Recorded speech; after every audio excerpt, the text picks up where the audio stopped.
Olá, pessoal, que bom ter você por aqui. Nós estamos na parte 2 do nosso estudo sobre Jó e nós já vamos começar lá no capítulo 33. Se você perdeu a parte 1, é fundamental que você veja para você entender a conclusão desse estudo. Bom, no capítulo 33, nós temos a aparição de um dos personagens mais importantes de todo o livro de Jó, que é um menino chamado Eliú. Começa assim a sua narrativa lá no capítulo 33. Portanto, Jó, ouve as minhas ponderações e dá atenção a tudo que eu vou te dizer. Estou pronto para abrir a minha boca, as palavras já estão na ponta da minha língua. Asseguro-te que minhas declarações procedem de um coração íntegro, meus lábios falam com sinceridade do conhecimento que tenho, e o Espírito de Deus me fez e soprou o Todo-Poderoso a minha vida. No versículo 8 ele diz, na verdade, você falou aos meus ouvidos e eu escutei as suas palavras. É engraçado isso aqui, né? Eu fico imaginando ele falando, você falou pra caramba na minha cabeça, agora você vai me ouvir. Essa é a minha versão. Versículo 9 ele diz, estou limpo, sem culpa e sem pecado, sou puro, não errei nem transgredi o bem. Isso é Eliú falando do que Jó dizia. Ele estava dizendo, ó, Jó, você fica falando aqui na minha cabeça, eu sou puro, eu não transgredi o bem, eu fiz tudo certo. Aí ele fala, entretanto, Deus procurou em mim motivos para quebrar a vossa amizade. Hoje ele me considera seu inimigo. Ele acorrenta os meus pés, vigia com censura todas as minhas atitudes. Contudo, eu afirmo, nisso tu tens razão, porque Deus é maior que os homens. Sendo assim, não contendeis, alegando que Deus não responde aos questionamentos humanos.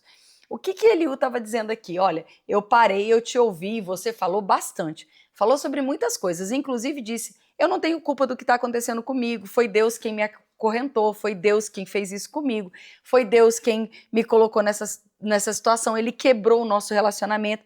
E, de fato, tem uma coisa disso tudo que você falou que a gente precisa considerar, que Deus é maior do que o homem. Mas para todo o resto, presta atenção, Eliú dizendo, porque agora eu vou te responder.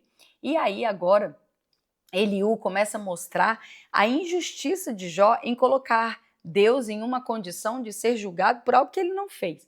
No capítulo 33, ainda de 8 a 12, ele resume o seguinte, quando você diz, sou puro, não tenho pecado, Deus procura motivos para me tratar como inimigo, você está enganado. Deus é maior do que o ser humano. Você está enganado, Eliú dizendo a Jó, perdão. Eliú diz a Jó, você está enganado. O que Deus faz para um homem nunca pode ser comparado ao que um homem faz a outro homem. E era assim que você estava tratando Deus. Eliú agora, ele vai dizer algumas vezes por que ele não tinha se manifestado antes. Ele era o mais novo dali e ele vai respeitosamente pedir licença para dizer. Ele fala que vai falar inspirado pelo Espírito Santo, que ele era o mais novo de todos eles e por isso ele não se ousou, né, em falar enquanto os amigos de Jó estavam falando, mas era necessário que eles o ouvissem. Então agora nós temos capítulos 33, 34, 35, até que chegamos então no capítulo 38 e algo muito importante acontece. Deus aparece no meio de um redemoinho e no meio desse redemoinho é o próprio Deus que vai indagar a Jó. Ele diz assim, quem é esse que busca turvar meus desígnios com palavras sem conhecimento? Agora, pois, prepara-te como um homem, porquanto eu te questionarei e tu me responderás. Onde você estava quando eu lancei os alicerces da terra? Conta-me se você tem o verdadeiro entendimento. Isso é Deus falando com Jó, presta atenção. Ele diz assim no versículo 5, quem determinou os limites das dimensões da terra? Talvez você tenha essa resposta. Ou quem estendeu sobre a face da terra o cordel e a linha de medir? E quanto aos seus fundamentos sobre que foram assentados? Quem colocou a angular, a pedra fundamental? E quanto aos luzeiros matutinos, a alva, junto cantam com os anjos, filhos de Deus bradavam em julho? Ou ainda, quem represou o mar, mantendo ele com limites? Então Deus começa a mostrar todo o seu poder em criar a terra, todo o seu poder em fazer a terra, e começa a perguntar a Jó, onde você estava, Jó, quando tudo isso foi feito?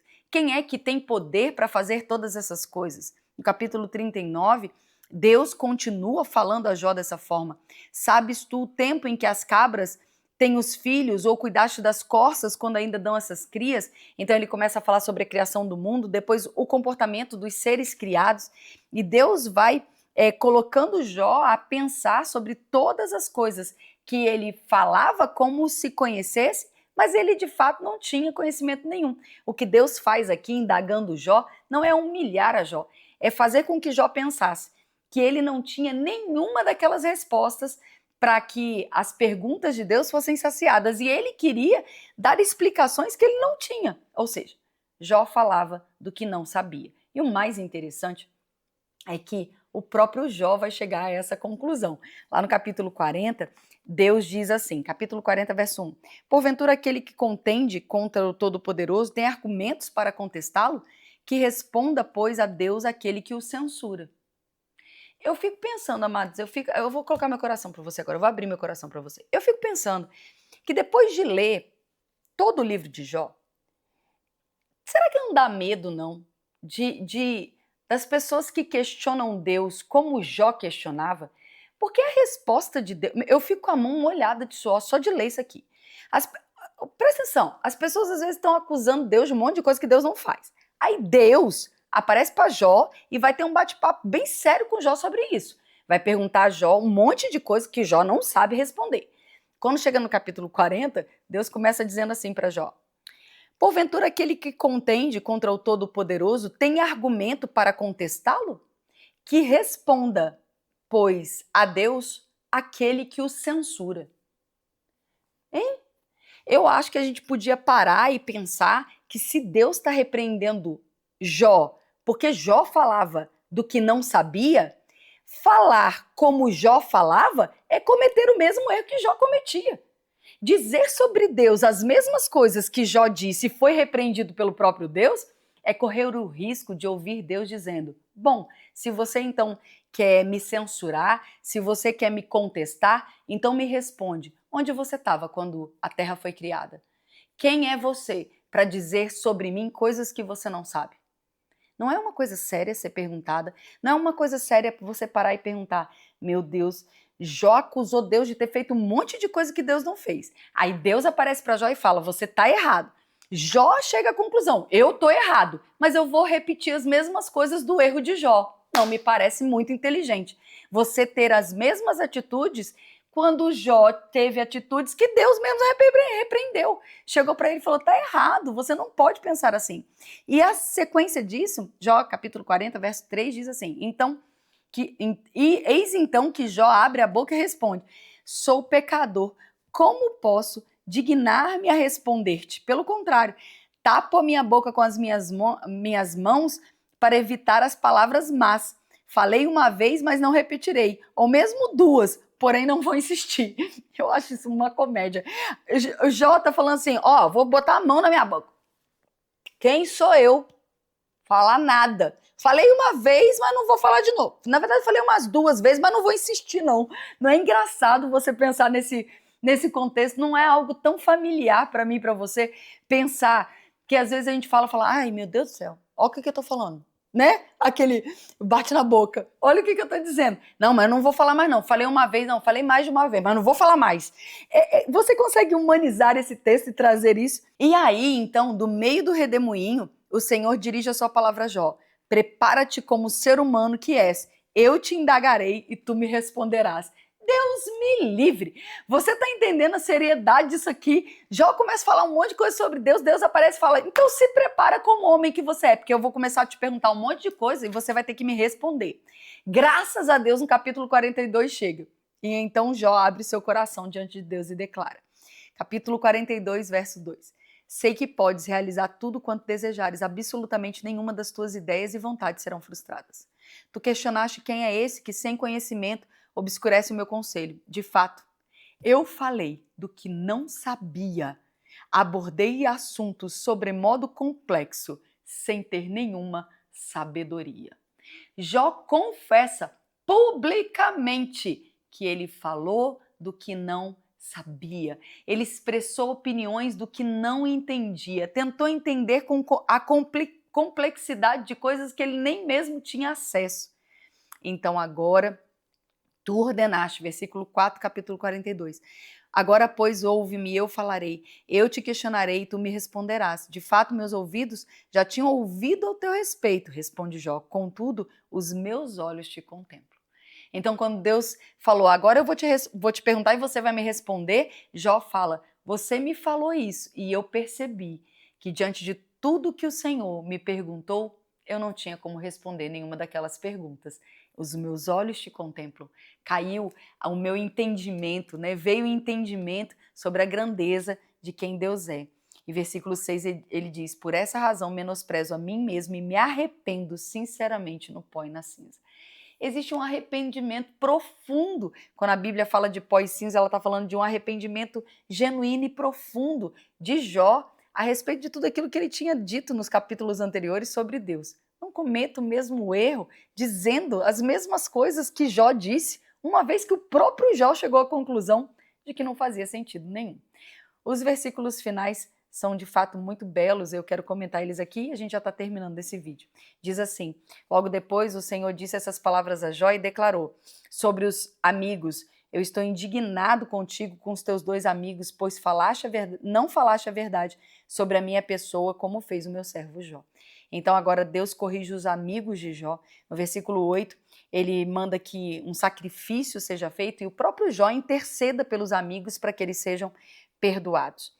E agora no versículo 10, depois que Jó intercedeu seus amigos, o Senhor tornou ele novamente próspero e lhe concedeu em dobro tudo que possuía antes.